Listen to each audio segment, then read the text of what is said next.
欢迎来到新闻频道。当您订阅频道时，演员们会很高兴。军艺校草杨洋，花13年明白一个道理：男人不能长得太帅。杨洋，一个从2010年《红楼梦》出道，颜值口碑双丰收的当红小生，屡屡以古装剧《微微一笑很倾城》《将军在上》成功夺取广大女性观众的芳心。当所有人都以为他会一直藤画下去的时候，一部叫《我的人间烟火》的剧却成了他从校草到油腻王子的转折点。1年前，这部剧的制作消息传出，剧组阵容非常强大，一男一女主分别是杨洋和小刘亦菲、王楚然，两个如画的人设置在一起，美貌火花四射是必然的。再加上时下最热门的医生题材，故事走正能量路线，看起来就是个毫无争议的结局。然而当它播出后的反响却远非如此。一开始，观众就对杨洋高中生的造型感到极度违和，那头乱糟糟的长发，痞痞的眼神，看上去又燥又暧昧，和他以往的阳光形象截然不同。随后，他生硬的演技也成为批评重点。无论表现哪种情绪，他都固执地用皱眉、咬牙和微张的嘴型作为标配，完全是在机械性的装而已。再然后，两个主角恋爱脑的刻画也遭遇质疑，网友纷纷表示不能接受这样的价值观。在信息高度发达的当今，绝不会再像从前那样轻易接受编剧强行灌输的东西了。最终，这部本来口碑稳妥的剧集，评分惨跌至4.1分，遭到主流媒体集体批评缺乏消防常识。杨洋自己也被扒出许多黑历史，比如接受采访时语无伦次，把驾驭读成驾权等等。他一夜之间从校草神跌落到了油腻王子的口碑地狱。这种突如其来的人设崩塌怎会发生？或许从多年前杨洋走红的路线上就隐藏着未雨绸缪的端倪。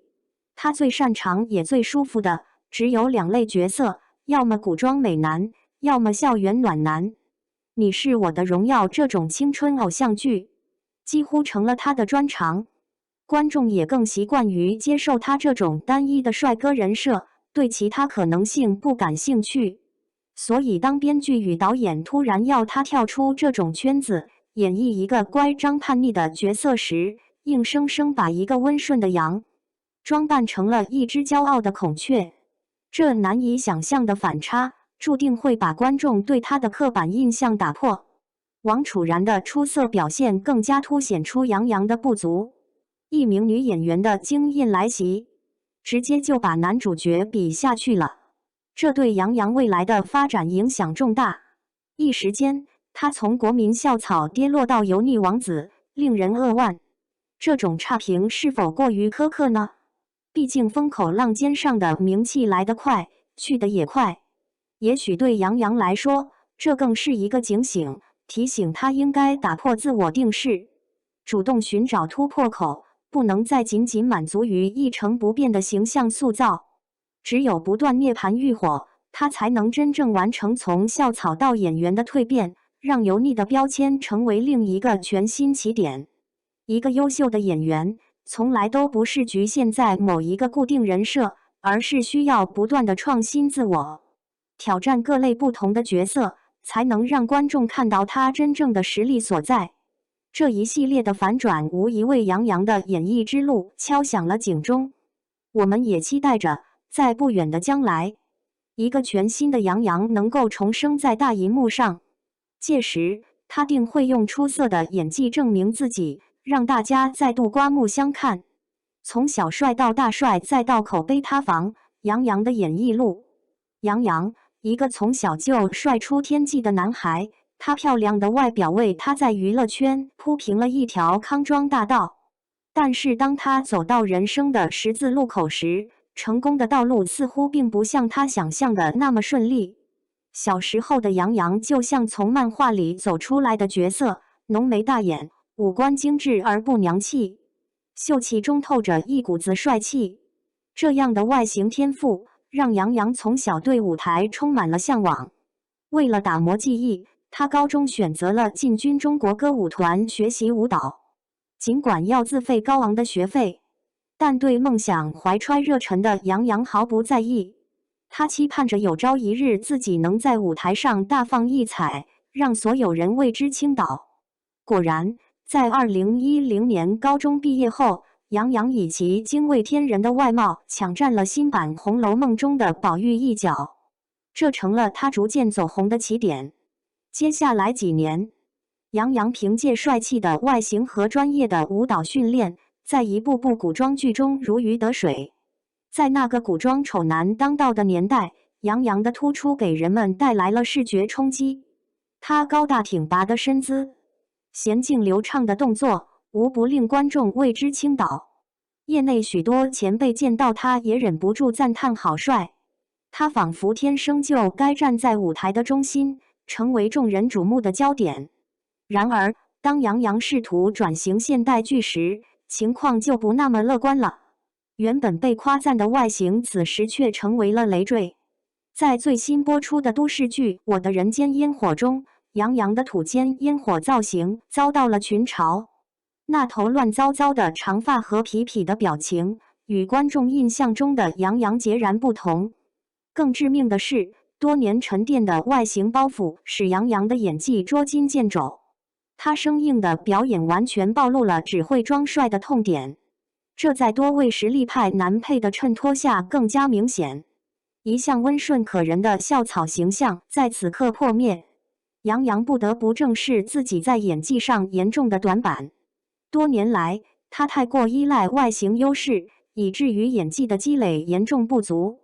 从军中毕业回到娱乐圈，杨洋走上了一条捷径，但这短期的成就最终阻碍了他在演艺道路上更高更远的飞翔。如今这个口碑跌落的时刻，将是杨洋从小帅哥成功蜕变成大演员的重要转折点。我们期待着万众瞩目的校草神能在下一次的舞台上，用出色的演技征服世人，让大家看到他真正的实力所在。届时，他必将以全新的面貌和姿态，穿越十字路口，开始人生中更加辉煌的篇章。杨洋，一个从小就拥有天之骄子般外形的男孩，多年来，他都在这张迷人的脸孔带来的光环中沉浸。然而，时代在飞速变迁，仅仅依靠外在无法再支撑一个演员走多远。杨洋也终于走到了人生的十字路口，他该何去何从？小时候的杨洋就像从漫画里走出来的角色，五官精致，笑起来甜甜的，一双会说话的大眼睛灵动迷人。这张脸在艺考中为他加了不少分。15岁那年，他顺利进了歌舞团学习舞蹈。在这里，杨洋过上了受宠若惊的生活。无论去哪里，他都能听到好帅的赞叹声。这让还未完全成熟的杨洋沉浸在外在的美貌带来的虚荣中无法自拔。他时时刻刻都在镜子里检阅自己的俊美，生怕有哪怕一丝破绽。2010年，杨洋凭借出众的外形，犹如一道光，势如破竹地闯入娱乐圈。接下来的几年，他连续在古装剧中抢镜，靠脸吃饭的生活似乎非常惬意。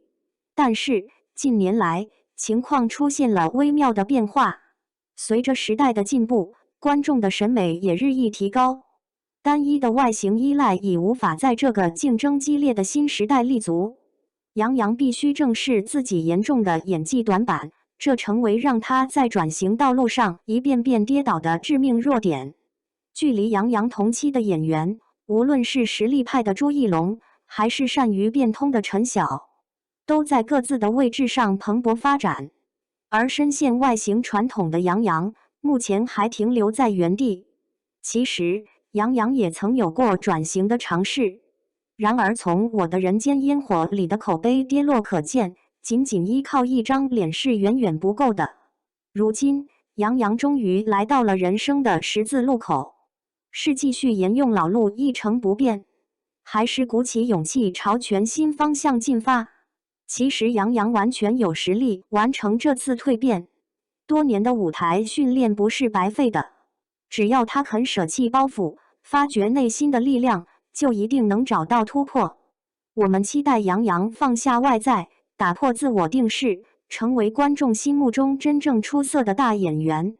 当他在未来能用实力征服观众时，我们将由衷地为曾经那个被外表束缚的小帅哥感到欣慰。那会是杨洋在演艺道路上真正的华章开始。